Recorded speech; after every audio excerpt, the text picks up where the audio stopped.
FearScape Media Network, exploring the unknown, one podcast at a time.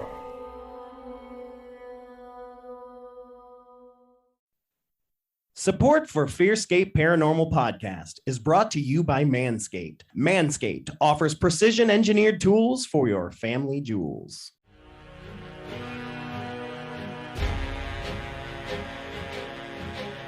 Brace yourselves, winter is coming. And I'm sure no one wants their pubes snagging on one of the swords of the Iron Throne when they decide to skinny sit on it while the king is away in Winterfell visiting the Starks. No, that's a lot of blood and a lot of hassle for one man. So you'd be better off being smooth as dragon eggs. That's right, that's why Manscaped is here to change the men's grooming game. Guys, it's time to gear up and get yourselves the gift of shaving this holiday season. I'm talking about the Manscaped Perfect Package 4.0. The Performance Package 4.0 is the best in the business. This hygiene bundle includes the Lawnmower 4.0, the Weed Whacker, Boxers, Travel Kit, and liquid formulations. And what if you're on the other side of the wall and you don't know when your next shower is going to be, and you need to hide your scent from the wildlings or a white walker? Well, no worries, guys. The Crop Mop Ball Wipes are here for you. They're helping you cover the smell of your sweaty undercarriage.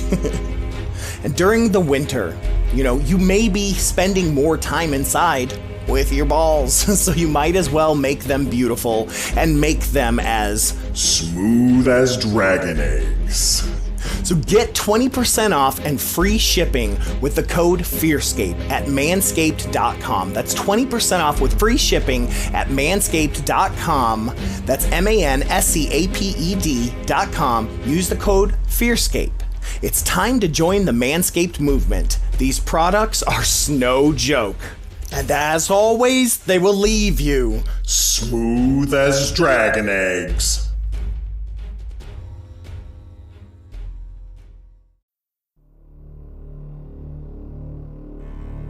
Thank you for tuning in to FearScape Paranormal Podcast. We are on a journey to understand and to discover the phenomena that seems to exist all around the globe. We invite you to join us on this journey into the unknown.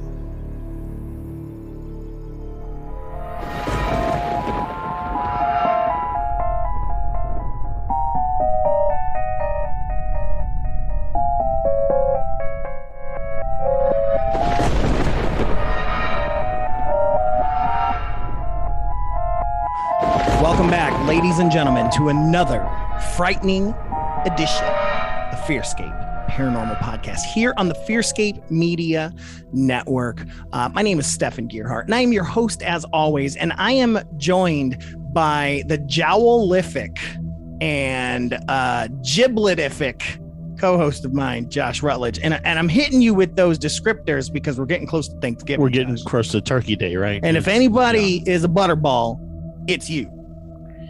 Well, we've already had this discussion. I do not like turkey, so... That doesn't take away from the fact that you're a butterball and that you've got jowls. He's got jowls and he knows how to use what's the thing called that hangs from the turkey's head? No, that's not what I have. I do not have one of those. What is that called though? Where on their neck, where it gets all really, really big. There's a name for it, and I can't think of what it's called. Yeah, it's called a turkey neck. I ain't even gonna look it up. I'm okay because that's all I can think of is turkey neck. Thank you guys so much for tuning in. We are so thankful for you. Waddle. That's right. We just said thankful. We're gonna be doing that a whole bunch this month. It's a waddle. It is a waddle. Yes. Yeah. See. Okay. All right. Go ahead. Have a different waddle. But yeah, no, we are so thankful for you guys. And we wanted to say thank you for an incredible year this year. And I think we did a little bit of this last year, but if we haven't mentioned this already, we are going to be taking off the month of December to spend with our our family over the holidays and some things like that for a well-deserved rest. We haven't taken a good long break in a while, but boy, oh boy, when we come back in January, do we have a sweet episode. We're going to be covering the Rendlesham Forest UFO incident. This is going to be a sweet episode, guys. You're going to want to make sure you check that one out. Yeah, so that's going to be our next season opener there, right at the first Wednesday in January, unless I get too drunk after the holidays. But yeah, so be on the lookout. We may still do some special stuff. We still got our YouTube stuff going on. You may still see some shorts. There may even be a couple bonus things that drop. You never know with us if we get bored in December. But as far as our normal episodes go, we're going to be taking a few weeks off in December to focus on family. But again, we are so thankful for you guys for sticking around and doing what you do, especially all of our supporters, our blanket huggers out there that are big supporters, whether it be on Patreon at patreon.com/fearscapepod or even at buymeacoffee.com/fearscape. We are so thankful for you guys. You guys help keep us going. As well as patroning our sponsors like Manscaped, and as well as visiting all of our other shows on YouTube and the podcast network and all of that. We couldn't do any of this without you guys. You guys, you're great. You're the greatest. You're the so greatest. Yeah, we're so grateful for you. But yeah, you can always, again, we gave you the Patreon website, but don't forget, if you're not feeling typing in Patreon, if you're already at our website, fearscapepodcast.com/support. It's right there. Click on that and become a monthly patron, or like I said, buy me a coffee if you just want to do a one-time gift. Buy yourself a t-shirt. Yeah, or buy yourself a t-shirt. We've got so much merch. Got a bunch of new designs coming soon. Yeah, we got a bunch of new designs coming for our store.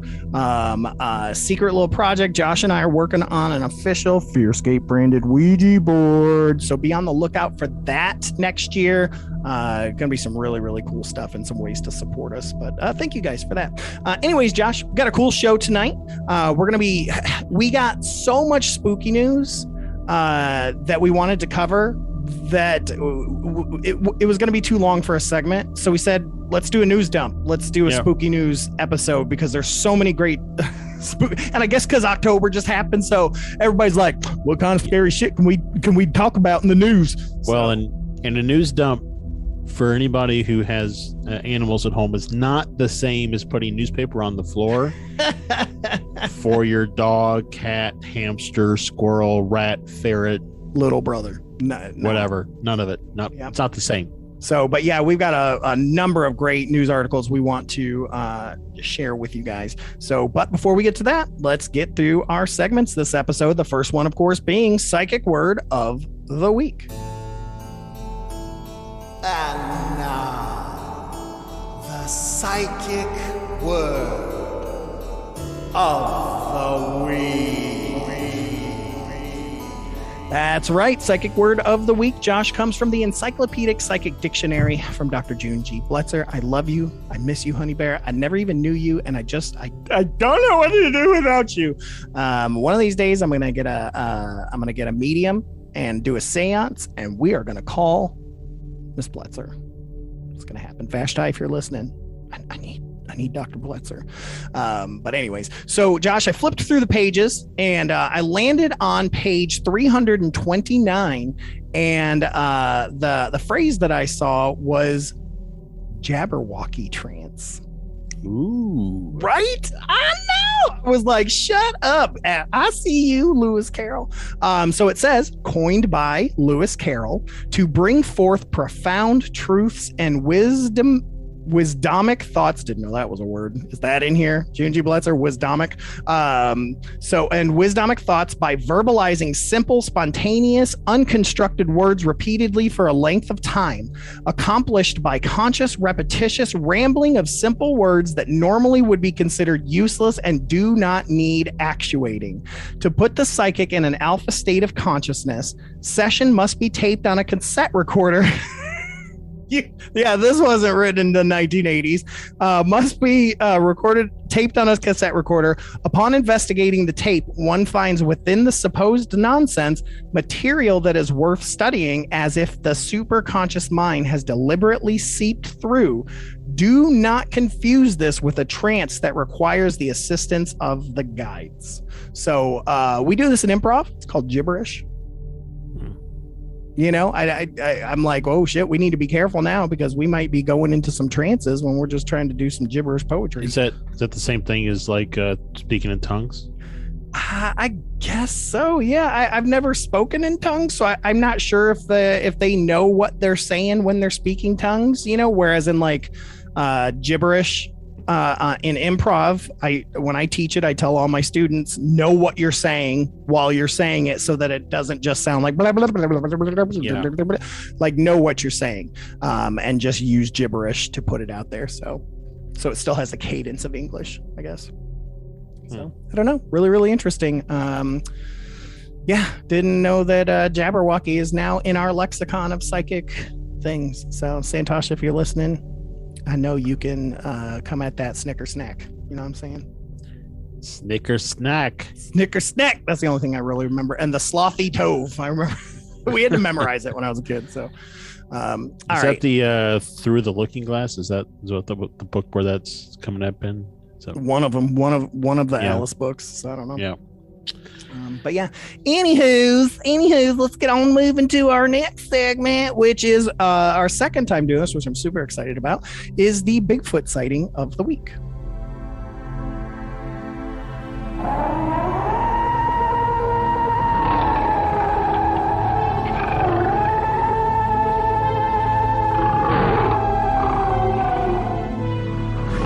This is not your Harry and the Hendersons, okay? This is some legit Sasquatch sightings here that you have found on the website that you'll have to remind me of. But yeah, what do we got this week? So this is BFRO.net, stands for the Bigfoot Field Researchers Organization. Also known as BFRO. Or it could be Buffro. Buffro. Anyways, so this actually happened. We're going back. We're going way back. What we're gonna do right here is go back. Yeah, back that's what I was thinking of. April 15th, 1938. Oh my God, tax day in the 30s? I know. Not a good time. Let's see. So the title here is Harry Wildman Sought in Swamp.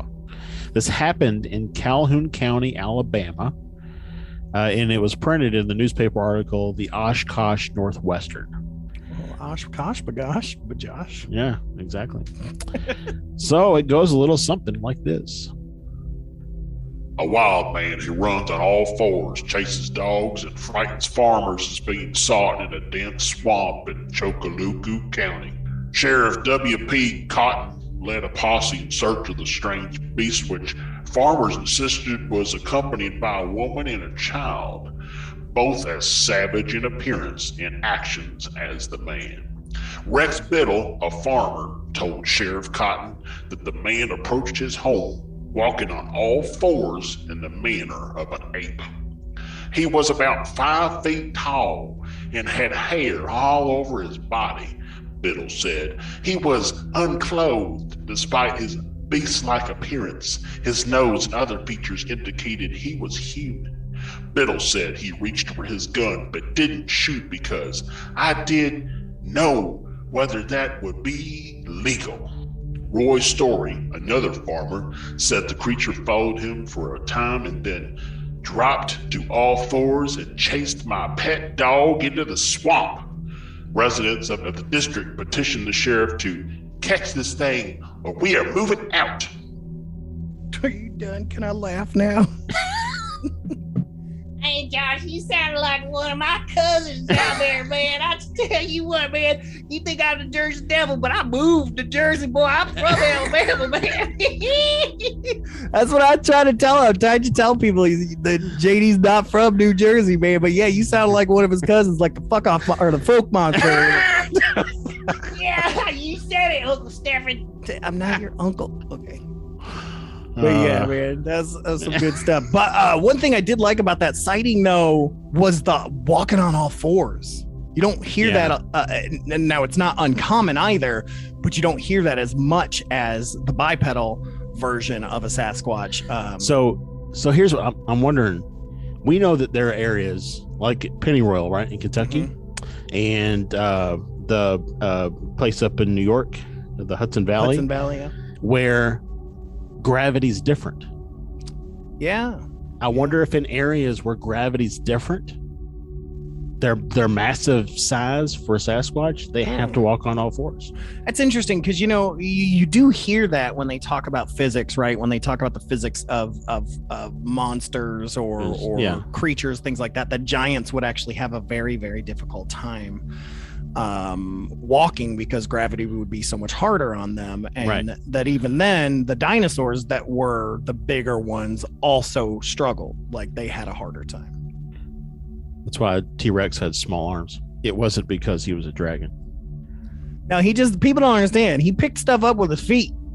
Like, he's like an orangutan. Well, I mean, we've all been there, right? I mean, you drop a pin on the floor. If you are a man and you have done this, you have picked up underwear, you have picked up socks, you have picked up pens, you have picked up everything. Food. Yep. Dog food. I've heard so many women be like, is this like guy thing? And I'm like, yep.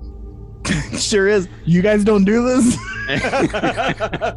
I pick up everything. I'm 6'5". It takes an extra hour for me to get down to the ground than most people. That's why when I'm at the grocery store, an old lady's like, "Excuse me, Mr. Giant Friend, can you get me that box of cereal off the top shelf?" And I'm like, "Yeah, can you get me that jar of pickles off the bottom?" So can't get those with your feet though. Nope. I mean, you can get a single pickle.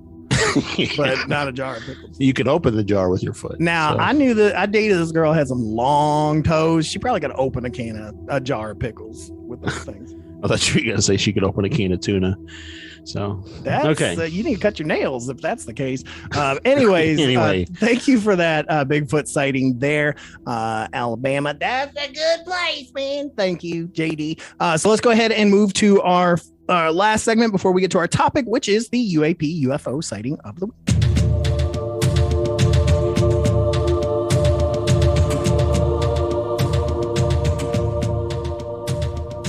All right, Josh, what do we got for our UFO sighting of the week this week?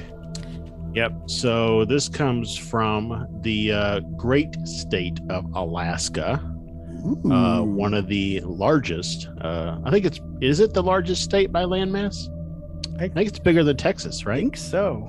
This recently happened on September 5th of this year at approximately 11 o'clock p.m. in the evening. This comes from Fairbanks, Alaska on the newfork.org website.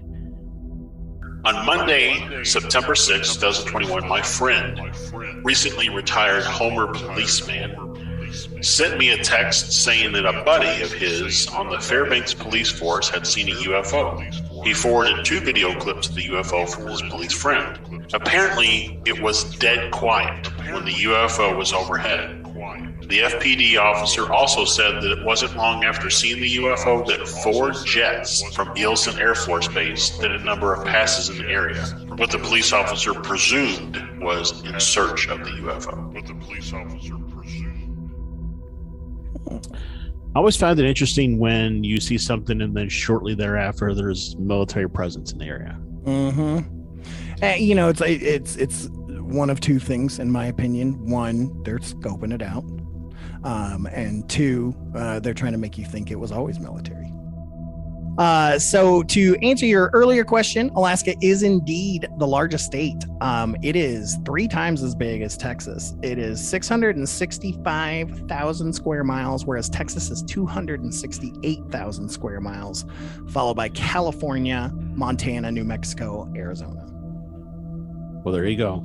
I did learn something in geography. So. Yeah. And I always thought that Hawaii was the smallest state because it always looks small. But yeah, I mean, I knew it was either Rhode Island or Hawaii, but dude, Hawaii's not even in like the top, the bottom 5. No, it's number 43. It's because they make it fit on a map. That's why everybody thinks Alaska's smaller than what it is, because they make it fit on a map. Yeah. So very interesting, Josh. Appreciate that. Yeah. But anyways, we're going to go ahead and take a very short break, and then we will be right back with some crazy, spooky news.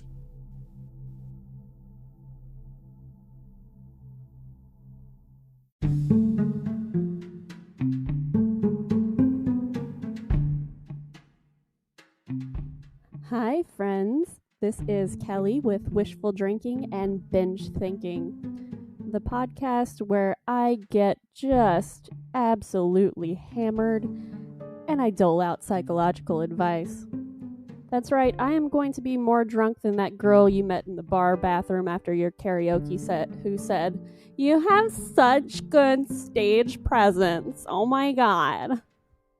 That's right, 0 preparation, multiple drinks, countless profound gems. Tune in the last Monday of every month on FearScape Media Network.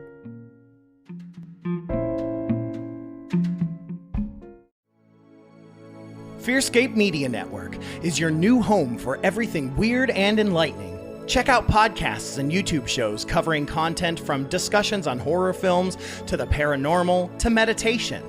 Find out more at fearscapemedia.com.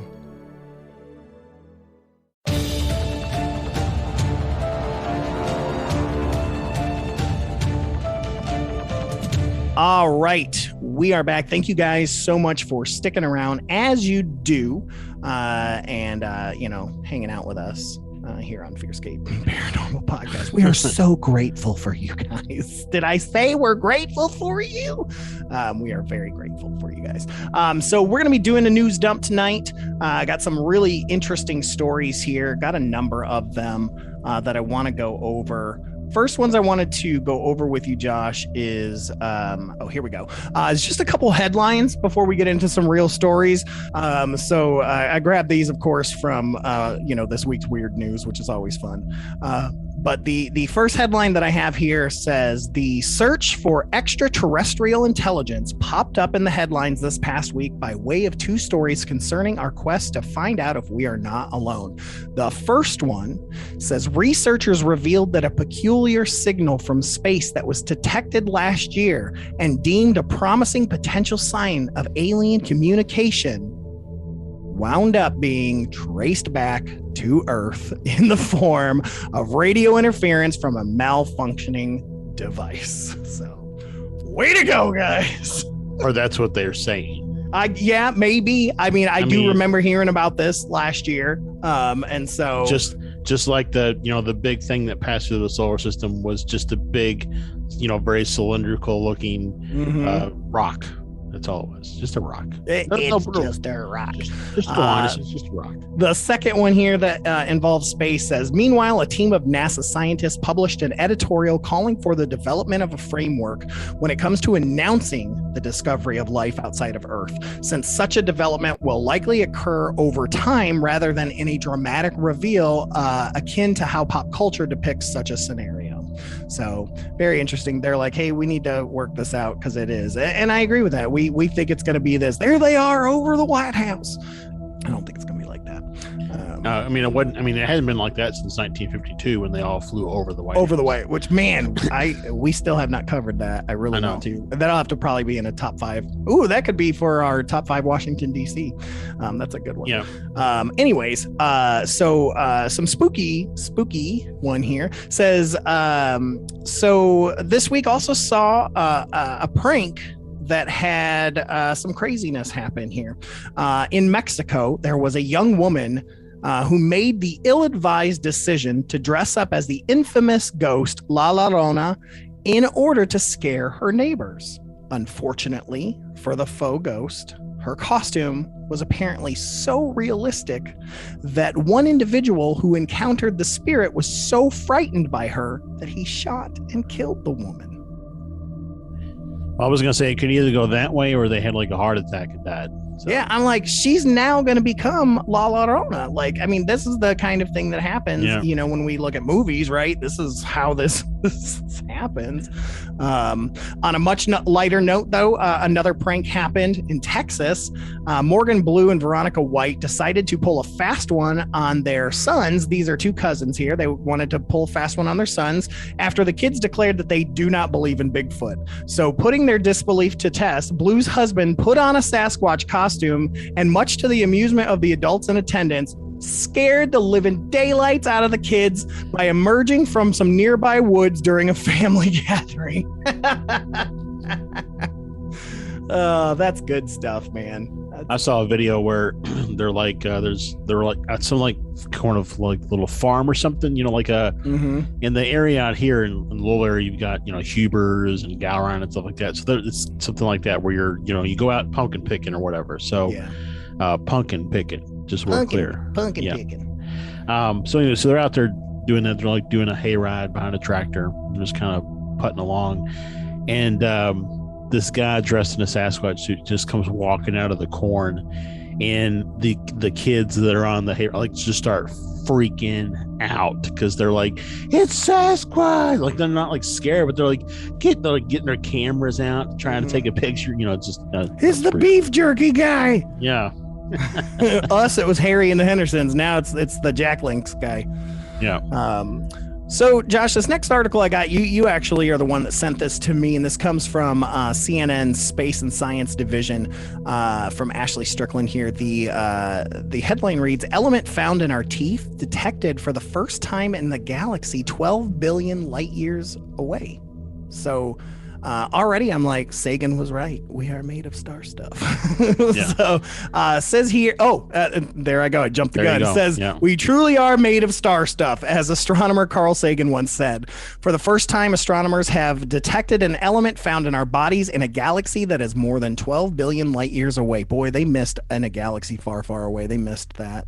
They could have totally used It's that. copyrighted. Yeah. Oh, true. The element fluorine can be found in our bones and teeth as fluoride. We all know about fluorine because the toothpaste we use every day contains it in the form of fluoride, said lead study author Maximilian Franco. She's an he is an astrophysics postdoctoral research fellow at the University of Hertfordshire in the United Kingdom. Whew, that's a lot. We did not even know what type of stars produce the majority of fluorine in the universe. The elements found across our solar system, on Earth, and even in our own bodies originated inside the cores of stars, which released them in stellar explosions. But the mystery of how fluorine was created within these stars has persisted.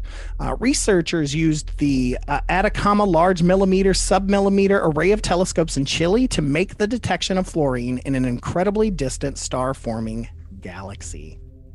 Very interesting, man. You really want to tumble down the rabbit hole? Start looking into the people who think that, like, the conspiracy theory around fluoride and toothpaste and water. Oh, I already know that. Yeah, that's been a classic conspiracy. Man, when you were a kid, did you have to do the fluoride rinse? And it was disgusting. Awful, man. Horrible. Do kids still do that, or is that a thing of the past? Because I know it's in the tap water and stuff now, right? Yeah, so it's in the tap water, and then also most of the time when you go to the dentist now, they do that. They like brush it on your teeth now, okay. And then like it's kind of like it feels sticky for a little while, and it's kind of soaks in. Man, we had to like freaking swish for like 3 minutes solid, and it was like swishing, like rubbing alcohol. Man, it was so awful.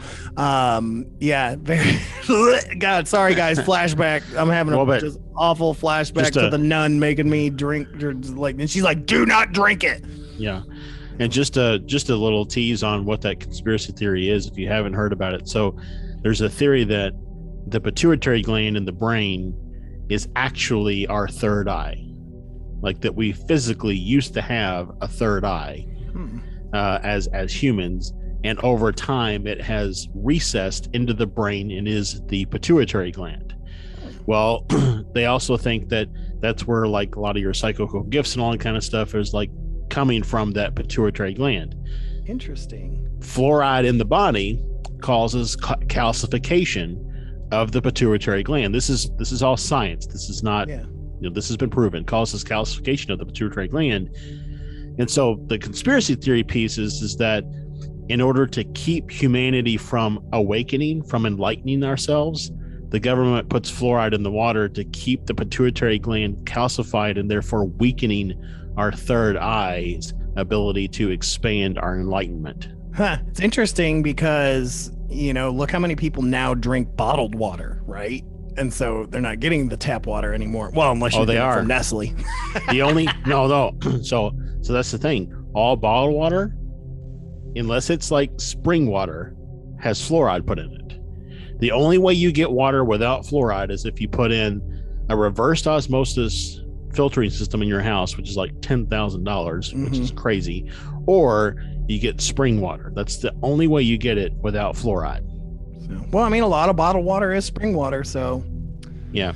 Go from there. Very interesting. So my mother, I wanted to share with you. It's interesting you talk about the pituitary gland. And Mom, if you're listening, sorry for sharing your shit. But so she has been having fainting spells the last year, and she didn't know what was going on. She was worried it was her heart because her pulse has been low and things like that.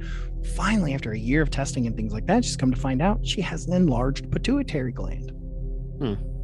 And I'm sitting here thinking like, well, part of my gifts come from her side of the family too. So it's like, I'm like, oh shit. But I think she's about to get on disability for it because she can't stop these fainting spells. It's crazy. Well, I mean, it's like I've done a lot of research into it, and there's things you can take, like natural elements that you can take that will help to decalcify your pituitary gland. And I mean, I've been taking some of those things off and on over the last, 6 months or so, and my gifts are starting to grow a little bit. So I don't know, maybe there is some truth to some of that stuff. So yeah, maybe. All right. So on to the next story. We're going to kind of continue on with our space theme here. Got a couple of these. This comes from The Independent. The headline reads, NASA calls for new ways to announce discovery of alien life amid fears of understanding. So we kind of talked about this a little bit in the headline there, but I wanted to dig deep into this one. NASA scientists have called for the world to agree on a productive way to announce the potential discovery of alien life on another planet. Various representatives of the space agency, including Chief Scientist James Green, noted that the interest in any such announcements is likely to be very high. What's more, there's a real possibility that life beyond Earth could be discovered relatively soon, they note. So, NASA's been in the news quite a bit lately for kind of pushing on the sides of ET, especially with the new guy that's in charge or whatever, right? He's been talking a lot. Yep.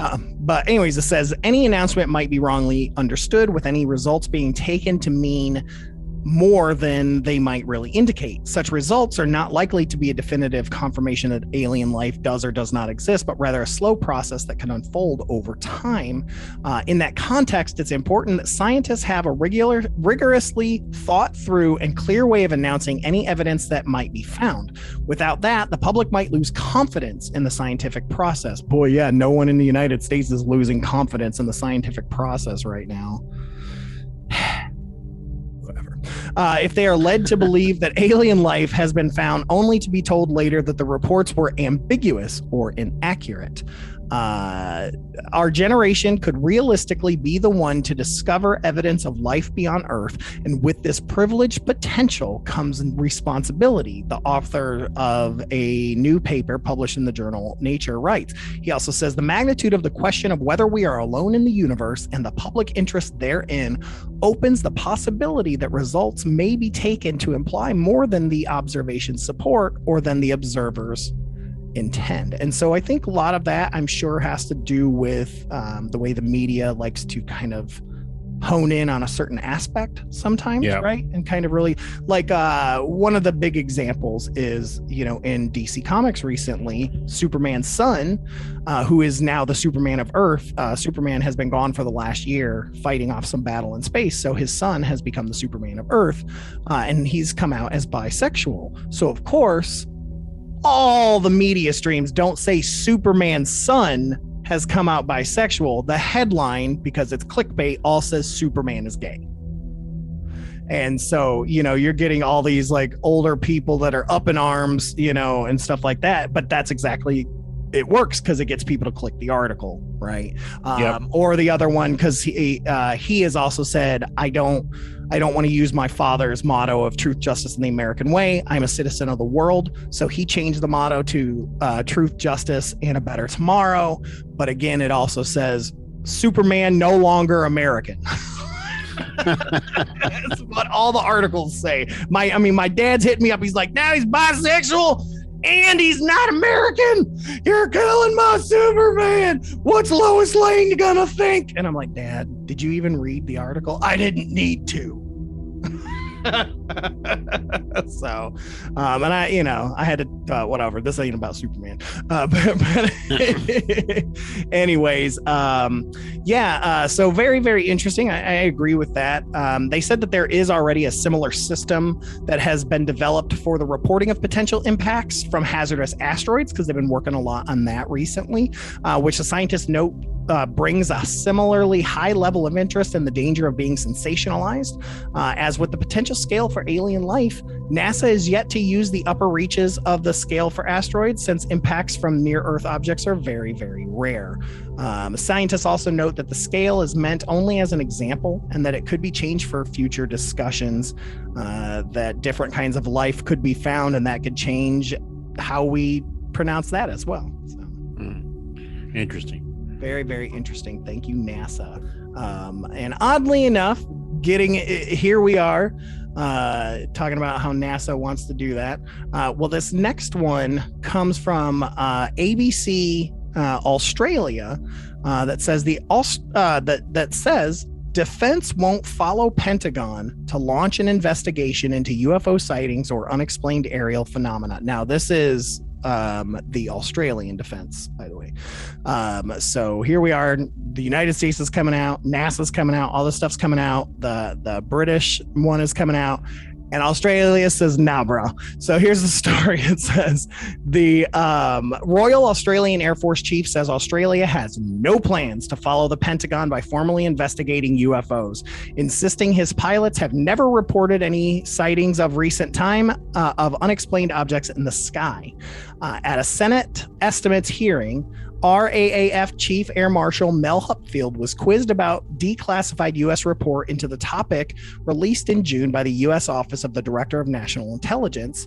Of course, we know this, submitted by the U.S. Congress, found defense and intelligence analysts lacked sufficient data to determine the nature of these mysterious flying objects. Under questioning from Green Senator Peter Wish-Wilson, the RAA chief confirmed he was not formally aware of the report's findings, but had noticed it in the media. Hupfield told the committee that he has not seen any reports of UAPs in Australian airspace. He says, I'm not familiar with, nor have I seen any reports or information regarding UAPs in Australian airspace context, and there's no Air Force-led task force that looks into this phenomenon. So that's kind of disappointing. I mean, he's even saying, I didn't even look into it. I heard about it in the news. It's really, really disappointing. So Australian folks are pretty pissed about it, so kind of sad. It is kind of sad. Yeah. Usually, the Australians are kind of usually jumping at it, mate. Like they're ready to go. What was that again? How does it go? Jumping at it, mate. Oh, that's not a knife. This is a knife. I mean, that's what I'm saying. Send Paul Hogan to space, dude. Crocodile Dundee in space. Yeah. That's what I want to see. He would kick so many gray aliens' asses, man. I would watch the hell out of that movie. Crocodile Dundee in space, man. Well, then, most underrated 80s action star of all time. And then the second one would have to be he lures them back to Australia, where he, now they're on his turf. Exactly. Basically, it's the first movie and the second movie, but with aliens. Right. If the Leprechaun could go to space, man, Crocodile Dundee can go to space. So... all right, so that gets us away from space here, Josh, and we're going to get into, I've got 2 or 3 more articles here, some spooky ones here. This one here is really interesting. This comes from the OC Register, Orange County Register down in Florida. The headline says, fortune teller who police say used voodoo satanic items, and a snake, arrested after charging $50,000 to foil a curse. Okay, then. I think Mystery Incorporated probably figured out it was old man Winkerton. So Scooby got him. And he would have got away with it too if it wasn't for those darn kids. Yep, you can't. Yeah, that's what I'm saying. So this says, a man claiming to be a fortune teller and who police say used voodoo, satanic items, and a snake to lure customers was arrested on suspicion of theft by false pretenses after a woman said she paid him $50,000 to get rid of a curse. I will charge you $400 to get rid of that curse. I do it for $400. The woman told... I can hear Santosh, though, saying, are you sure you want to take on that karma? It's true. Very true. No, I do not. The woman told police she visited the business in the 3500 block of Arlington Avenue in Riverside this summer to have her fortune read. Andreas Pena Meneses, 31, who went by the name Carlos, convinced her that she had parasites in her body that he could remove for a fee of several $100s, authorities said. Now, that doesn't sound like thousands, so... Well, maybe it gets worse. So Meneses later contacted the woman numerous times and convinced her that her entire family was cursed and that her children were in danger. So in total, police said the woman paid him over $50,000 to get rid of the parasites, to get rid of the curse, to save her children. And on Tuesday, October 26th, Riverside Police Department detectives served a warrant at Meneses' home and business, and while at the business, detectives encountered more of his customers who said this man had told them to bring him their mattresses from home. Okay. Detectives believe that Meneses and his staff, so dude's got a staff, then planted live snakes and letters in these mattresses so he could later cut them open to show the customers their families were in danger. In fact, investigators found a pet python and its carrying container at the business. So you and your wife, Kristen would have loved that. Have a snake. Yeah. As a result of the search, detectives located a significant amount of cash, a voodoo doll, tarot cards, altars, and religious and satanic type objects. Additional victims contacted by police said Meneses advertised his services on the radio and claimed he could cure customers of ailments such as diabetes, headaches, sleep disorders, and nightmares.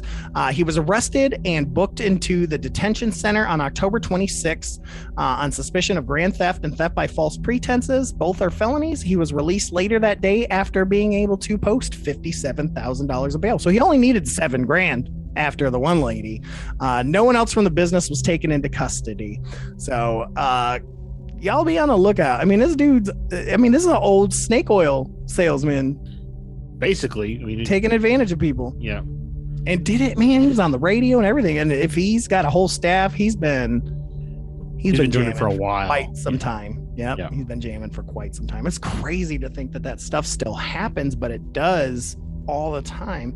You know, we talk about how I really kind of thought that after landlines kind of went away and we were able to have caller ID, and we were able to have all these different things and everybody had their own personal phones, that like phone scams would stop, but they only got worse and more. And so here it is. There's just more and more scams, man. It's crazy. Yep. Let's see here. The next article comes from USA Today. This one I actually also heard about on NPR, which was kind of cool. I think I told you that they talked about ghosts last week. So the headline says 2 in 5 Americans believe ghosts are real, and 1 in 5 Americans say that they've seen one, according to this survey. This survey, the spooky survey, reveals how many Americans believe in ghosts. Like we said, 2 in 5 Americans believe that they exist, and 1 in 5 say that they've actually seen a ghost. YouGov surveyed about 1,000 adults and discovered that not all Americans believe supernatural creatures are just in comics or tall tales. About 43% of adults say they believe demons exist, and 8 to 9% said werewolves and vampires exist. The survey also took education into account. Those with postgraduate degrees were less likely to believe in supernatural things. When it comes to gender, the survey found women who completed a 4-year degree were more likely to believe in ghosts than men with the same education level, which is weird to me because, you know, me, you, and Santosh all have degrees and we believe in this shit like crazy. So. Right. Let's see here. But yeah, very, very interesting. It goes on to say about 51% of Republicans, now this is not surprising, Republicans believe that demons are real, while 34% of Democrats agreed. Which makes sense with them being mostly a fundamentalist Christian party. So that kind of makes sense. Yeah. In terms of actual ghost sightings, 20% of Americans claim they've seen one, but only 11% say they've encountered a demon, and 3% say that they've seen a vampire. Not on a TV show. Wow. This year's results showed a slight drop in Americans who say ghosts are real. In 2019, 4 in 10 Americans believed in ghosts, and more than 46% agreed that supernatural beings exist, whereas in this year, only about 41% of adults said they believe. While in 2019, 14% of people believed in vampires, today just 11%. The past survey showed slightly more adults believed in demons, with 45% saying they're real. So interesting stuff, man. NPR had talked about too. People say they don't believe, but then they tell you a story about how they believe. Right. Yeah. And he's like, so it's sometimes it needs to be asked differently. Because if you just say, do you believe in ghosts? People will put no, because no, I'm not crazy. I don't believe in fucking ghosts. But let me tell you, my brother one time, man, he saw this fucking thing. Or one time I was laying in bed, but no, I don't believe in ghosts though, man. But I've had a ghost experience. Like, it was cracking me up because this guy in NPR is just blasting people for it. Hey, man, you know, we can't believe Jamaica. But that's what he was saying. He was like, so if you would have put on there, instead of saying, do you believe in ghosts, but saying, have you had an unexplained experience that you think possibly could have been ghosts? He said it probably would have been like 80%. Well, and that's what we were talking about before. You know, a lot of people, if you ask a yes/no question, it ends the conversation. This is like, you know, conversational 101. You know, you ask a yes/no question, the conversation dies. You ask an engaging question, like you said, don't ask, do you believe in ghosts? But to say, tell me about a ghost experience. That's a different conversational piece. So, yeah, it's all about how you phrase the question. We talked about it in the latest episode of Astral Stew. It's in my opinion, it's no longer a question of are ghosts real. It's more of a question of what are they, right? Yeah, just like, what are they? You know, UFOs are real, but what are they? Well, it's the same thing. Yeah. It's like, you know, I had a woman approach me at work today, actually, who shared with me her story. It is, I guess it would be an alien abduction story, though. I felt like it was a little more astral travel and I think it's a little more complicated than that. Yeah. But it's interesting because she reached out to me and we met up and she shared a story, and I actually have a recording of it, and I'll share it down the road once I get it edited and stuff. But her very first thing is she's like, I'm going to tell you the story, but I'm going to let you know right now, I'm not crazy. I believe in Jesus.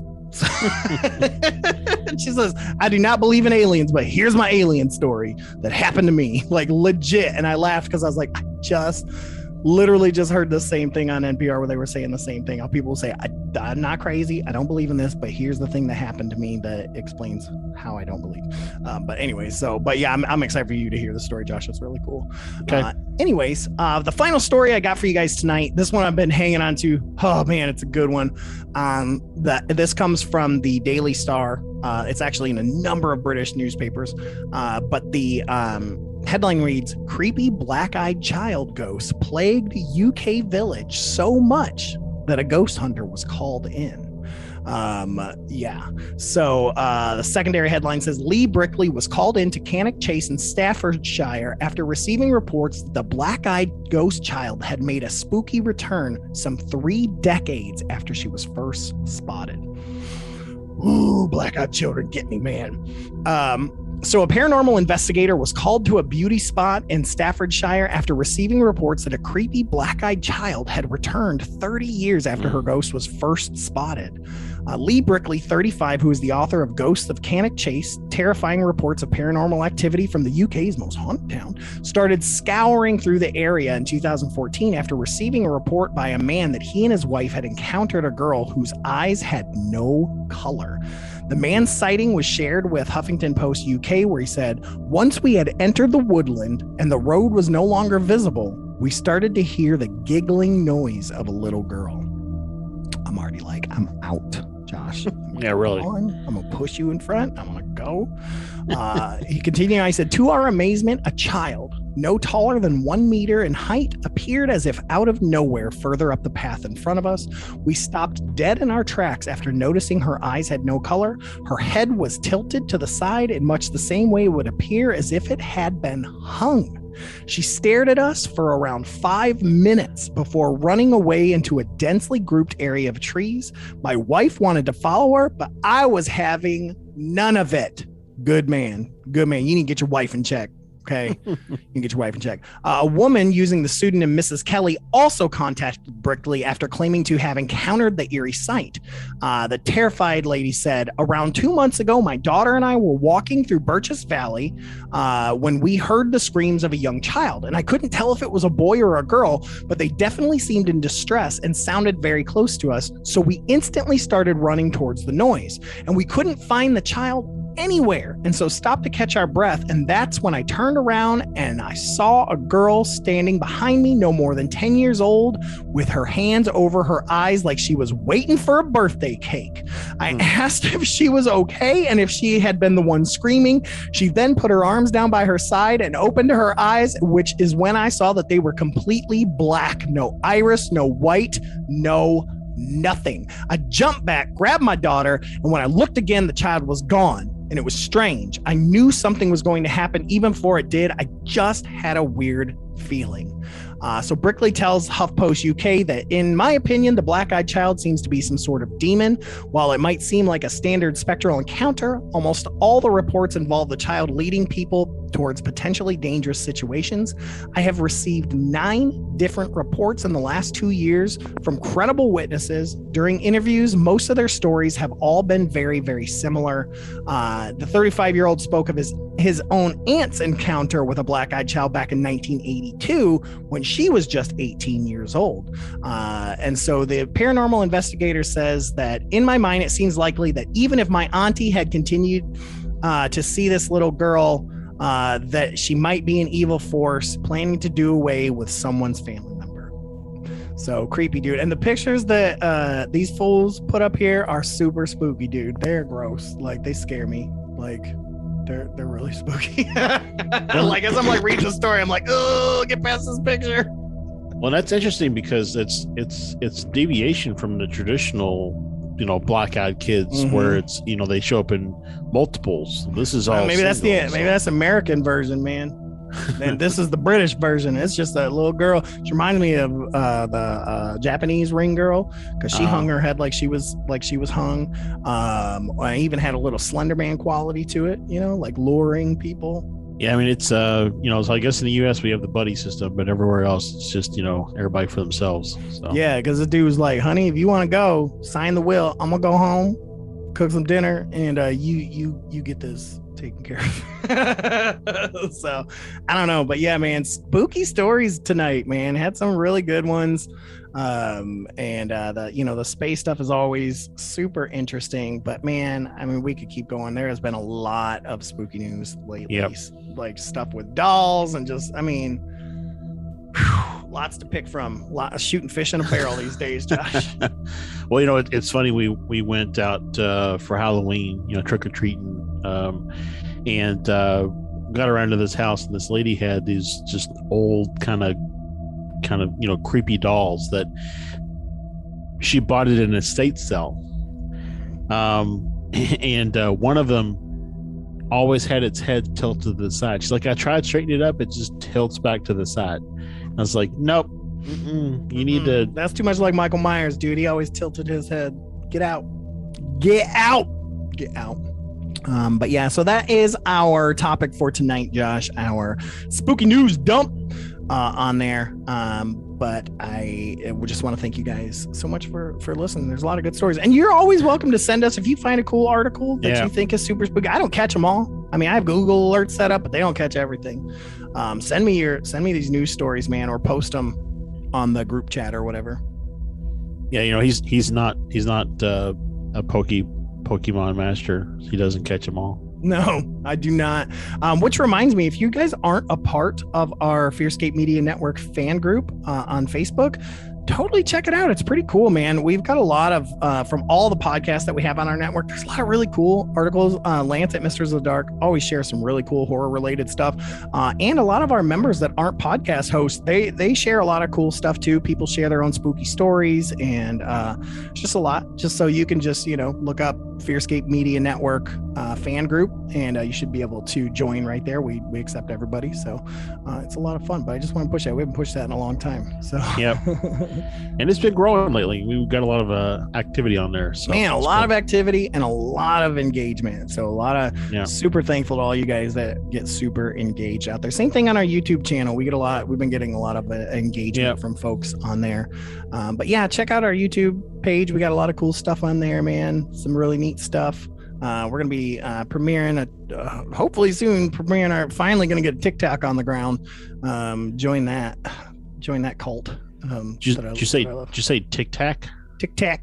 Oh, that's what the UFO one should be called, is Tic Tac, man. That's a good idea. But then Tic Tacs would sue. So probably. But yeah, so we're going to get a TikTok page going soon. And we got some other things. We're going to be revamping a little bit YouTube, some surprises coming for that. So be on the lookout for information from that. But Josh, I want to get to our final segment here before we wrap things up with some encounters from the FearScape.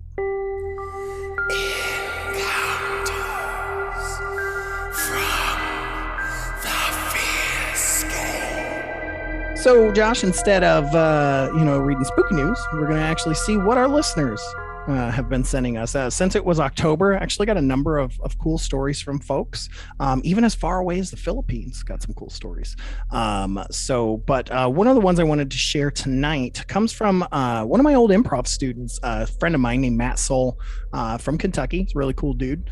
He sent in this story, and I was kind of surprised by it. Matt seems kind of like a straight-laced kind of skeptic to me. And so it was interesting to hear this story from him, but let's check out Matt Sohl's encounter from the FearScape.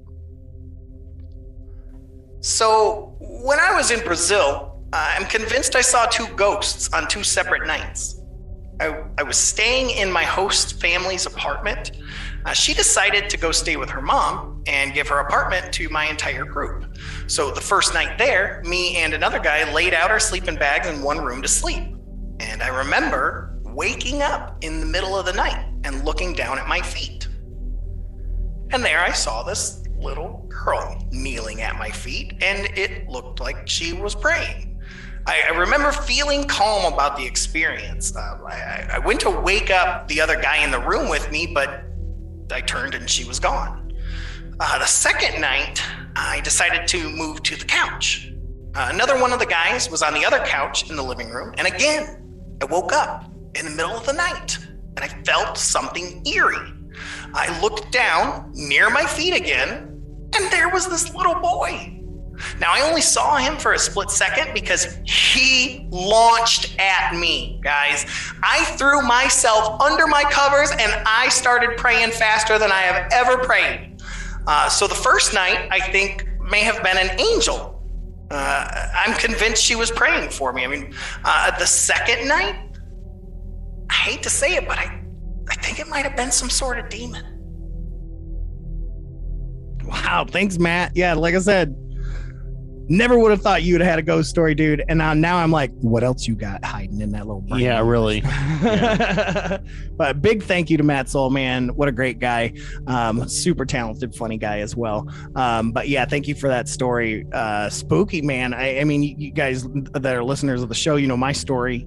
Seeing a woman praying for me. Turns out it was my aunt who had passed away years before, at least that's what I was led to believe. Yeah. But yeah, little kids freak me out, dude. Like, I mean, if I see ghost kids, I'm done. It's the Grudge, dude. I'm gone. I don't know about you, Josh, but I'm gone. Yeah, I don't know. I mean, I've only ever seen grown-ups. So yeah, don't, man. It's spooky, dude. But anyways, send your encounters to us. FearScapePodcast@gmail.com, or submit a sighting at FearScapePodcast.com, or hit us up on social medias. We always love those stories. We love your guys' courage sending those in, and they're fun, and we love sharing them, and we love you guys. But we're going to go ahead and get out of here. Just again, a reminder, we're going to be taking off December, so don't be surprised if a new episode doesn't come up. Be like, where's my Christmas present of FearScape this month? I got to take JD. Jersey Devil's got to go see his family. Like, there's just a lot going on, man. So, but anyways, Josh, you ready to get out of here, man? I'm ready to get out of here. I'm ready to get out of here too, man. Again, I'm gonna say this all month long, man, but I'm grateful for all you blanket huggers out there. Thank you so much for tuning in to the FearScape Paranormal Podcast here on the FearScape Media Network. This has been Stefan, and just a reminder, keep your eyes on the skies. And this has been Josh. The truth is now. And remember, folks, hold those blankets extra tight. Things tend to get spooky when you're listening to FearScape. Good night, everybody. Good night.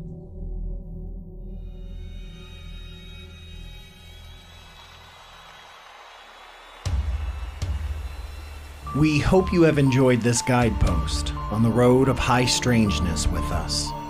And we thank you, as always, for listening and joining our caravan to the weird and unknown. Please consider supporting us as we continue our journey to find the answers we all seek. FearScapePodcast.com/support.